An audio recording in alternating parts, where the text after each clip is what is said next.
Welcome to our channel. నేను మీ master Durga Prasad. ఈరోజు మనతో పాటు ప్రముఖ పొలిటికల్ అనలిస్ట్ రామనాథ్ గారు ఉన్నారు. సార్ నమస్కారం సార్. నమస్తే మాస్టర్. సార్, ఒక పార్టీ ఒక ఎమ్మెల్యే ఎంపీ సీటు రావాలంటే చాలా కష్టం సార్. ఒక పార్టీ ద్వారా అది గెలుస్తామా ఓడిపోయిన తర్వాత ఆ పార్టీ టికెట్ రావడమే మనం ఎమ్మెల్యే ఎంపీ అయినట్టు భావిస్తాం.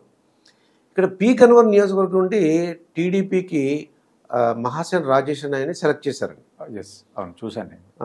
అయితే ఆయన మీద చాలా అంటే హిందుత్వ వ్యతిరేకని ఆయన మీద చాలా ఆరోపణలు ఉన్నాయండి. మరి ఆయనేమో ఇప్పుడు నేను పోటీంచి తప్పుకున్నాను అనేసి అని అంటున్నారు. అట్లా ఇది ఎలా చూద్దామంటారు? ఈ మహాసేన రాజేష్ ఎపిసోడ్ మన రాష్ట్ర రాజకీయాల్లో దాదాపుగా ఒక 5-10 ఏళ్ళ నుంచి మనం చూస్తున్నాం. అంటే మోరోవర్ అమలాపురం పార్లమెంటు పరిధిలో కొంత తన ప్రభావం ఉందనే చెప్పాలి ఖచ్చితంగా. ఎందుకంటే దళితులలో చైతన్యం కానీ, యువకులలో చైతన్యం కానీ, కొంత అంబేద్కర్ యొక్క భావజాలం పైన కానీ చాలా వీడియోస్ చేయడం, చాలా ప్రసంగాలు, చాలా అగ్రెసివ్గా మాట్లాడడం, అలా తనకంటూ ఒక ఐడెంటిటీ తను ఫామ్ చేసుకున్నాడు.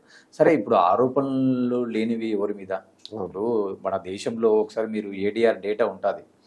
ఎవరిపైన క్రిమినల్ కేసులు ఉన్నాయి, ఎవరిపైన 420 కేసులు ఉన్నాయి, ఎవరిపైన చీటింగ్ కేసులు ఉన్నాయి అనే డేటా తీస్తే పార్లమెంట్లో కానీ, అసెంబ్లీలో కానీ ఎమ్మెల్యేగా గెలిచిన వాళ్ళపైన, పోటీ చేసిన వాళ్ళపైన దాదాపుగా ఒక 70% పైన అందరిపైన ఏదో కేసు ఉంటుంది. ఓకే, ఈరోజు ఒక మహాసేన రాజేష్ పైననో ఇంకొకరిపైనో కేసులు ఉన్నాయి, కొందరికే కేసులు పరిమితం అనుకుంటే చాలా పొరపాటు. సరే, మీరు ఇందాక అన్నట్టుగా సీఎం జగన్మోహన్ రెడ్డి గారి మీద అదే అంటన్నా, కేసులు లేనిది ఎవరి మీద? కేసులు ప్రతి ఒక్కరి మీద ఉన్నాయి. ఒకరు ఒక భావజాలానికి అనుకూలం ఉంటారు, ఇంకొకరు ఒక భావజాలానికి వ్యతిరేకంగా ఉంటారు. కాకపోతే ఇక్కడ చూడాల్సింది ఏంటంటే యాంటీ సోషల్ ఎలిమెంట్స్ అంటారు. అంటే రాజ్యాంగానికి వ్యతిరేకమైనటువంటివి, లేదా మన దేశ సార్వభౌమాధికారానికి కానీ, సమగ్రతకు కానీ భంగం కలిగేటువంటిది ఎవరు చేసినా కూడా మనం ఖండించాల్సిందే, ఒక పౌరులుగా కానీ, పార్టీ నాయకులుగా. ఇప్పుడు ఈరోజు ఈ రాజేష్ పైన వస్తున్న ఆరోపణలు అనండి, ఏవైనా అనండి, ఒకవేళ మనకు రాజ్యాంగం లోబడి అందరిలాగా ఆరోపణలు ఉన్నప్పుడు మనం ఒక్కరిని ఒక ప్రత్యేకంగా చూడలేం. ఏదైనా బిహైండ్ దట్ ఉంటే అతని గురించి మాట్లాడినా, అతన్ని టార్గెట్ చేసినా దానికి ఒక రీజన్ ఉంటుంది. కానీ ఈరోజు అతని పైన ఏం ఆరోపణలు వస్తున్నాయి అంటే ఒక భావజాలాన్ని వ్యాప్తి చేశాడు, లేదా గతంలో రౌడీ షీటు, ఇట్లాంటివి చాలా రకరకాల ఆరోపణలు ట్రోల్ అవుతున్నాయి. ఓకే, అంటే తను పొద్దున ఒక వీడియో రిలీజ్ చేయడం జరిగింది, నేను కూడా చూసినాను. అంటే ఒక సామాన్యుడికి ఎమ్మెల్యే అభ్యర్థిగా పోటీ చేస్తే అవకాశం వస్తేనే తట్టుకోలేకపోతున్నారు. సో మరి ఇంత వ్యతిరేకత, ఇంత ద్వేషం ఒక దళిత కుటుంబం నుంచి వచ్చి ఒక సామాన్యుని ఎదుగుదలను చూసి తట్టుకోలేకపోతున్నారు. నేను పార్టీకి పోటీ చేయను, కాకపోతే చంద్రబాబు నాయుడు గారి నాయకత్వంలో పనిచేస్తాను, నేను ఎమ్మెల్యే అభ్యర్థిగా పోటీ చేయను అన్నట్టుగా ఏదో ఒక బయట వచ్చినట్టుగా నేను కూడా చూశాను. ఓకే, అంటే మొత్తం మీద ఈ ఎపిసోడ్ను చూస్తే ఏంటంటే, ఇప్పుడు టీడీపీలో ఎవరైనా సీటు ఆశించి ఇబ్బంది పడిన వాళ్ళు ఈ పని చేస్తున్నారా, లేక ప్రత్యర్థి పార్టీలోని వైసీపీ కానీ మిగతా వర్గాలు ఎవరైనా ఈ ట్రోల్స్ చేస్తున్నారా? అసలు దీని వెనుక ఎవరున్నారు? ఇంకా ఇక్కడ చూడాల్సింది ఏంటంటే, ఇప్పుడు చంద్రబాబు నాయుడు సీట్ ఇచ్చేసినాడు, ఆల్రెడీ డిక్లేర్ చేసినాడు. ఇప్పుడు సరే, నువ్వేదో కొంత డిసప్పాయింట్ అయినావు, కొంత అసంతృప్తికి లోనైనావు, కొంత నిరుత్సాహానికి లోనయ్యి, సరే నా వలన పార్టీకి చెడ్డ పేరు వస్తుంది, లేదా చంద్రబాబు నాయుడు గారికి మైలేజ్ పోతుంది, లేదా టీడీపీకి కొంత డిసడ్వాంటేజ్ అయ్యే అవకాశాలు ఉన్నాయి, నేను తప్పుకుంటున్నాను అన్నట్టుగా అతను మాట్లాడాడు. కానీ అలాంటి వాళ్ళను ప్రొటెక్ట్ చేసుకోవాల్సినటువంటి బాధ్యత ఇక్కడ చంద్రబాబు నాయుడు పైన ఉంటుంది కదా. అంటే ఆయనే కదా సీట్ ఇచ్చింది. ఇప్పుడు పార్టీ అధినాయకుడు నీకు సీట్ ఇచ్చారు, సో నువ్వు కంటెంట్ చేస్తావు.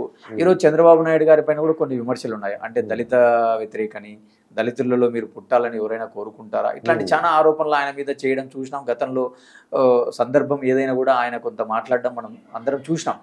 సో ఇప్పుడు అలాంటి వాటిని ఆయన తుడిచిపెట్టుకోవాలన్నా, అలాంటి వాటికి సమాధానం ఇవ్వాలన్నా కూడా ఖచ్చితంగా దళితులకు కానీ ఇలాంటి యువకులను ఆయన ప్రోత్సహించాల్సినటువంటి అవసరం ఉంటుంది. కాబట్టి సో ఇప్పుడు చంద్రబాబు నాయుడు తిరిగి రాజేష్ను మళ్ళీ సీట్ ఇస్తాడా, లేకపోతే ఇప్పుడు చంద్రబాబు నాయుడు కానీ అక్కడ టీడీపీ టికెట్ ఆశించి భంగపడ్డటువంటి దళిత వర్గంలోని ఎవరైనా దీని వెనుక ఉన్నారా?